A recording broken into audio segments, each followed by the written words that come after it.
এখানে তো সবাই এক কোয়ালিটির মুসলমান, কি বলেন?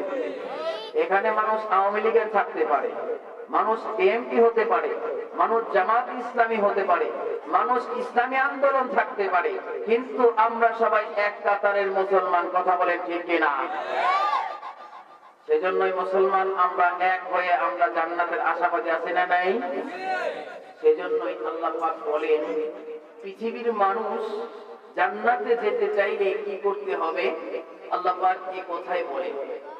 আল্লাহ পাক কোরআনে বলেন পৃথিবীর মানুষ যদি জান্নাতে ঢুকতে চায় তাহলে তাদেরকে দুইটা জিনিস লাগবে। কয়টা জিনিস? দুইটা জিনিস। দুইটা জিনিসের ভিতরে এক নম্বরে হলো ঈমান, দুই নম্বরে নেক আমল। জোরে বলেন, এক নম্বরে কি? দুই নম্বরে নেক আমল। এই দুইটা জিনিস যদি মানুষের ভিতরে থাকে তাহলে মানুষ জান্নাতে যাবে। গ্যারান্টি দিয়েছেন কে? জোরে বলেন কে? আল্লাহ।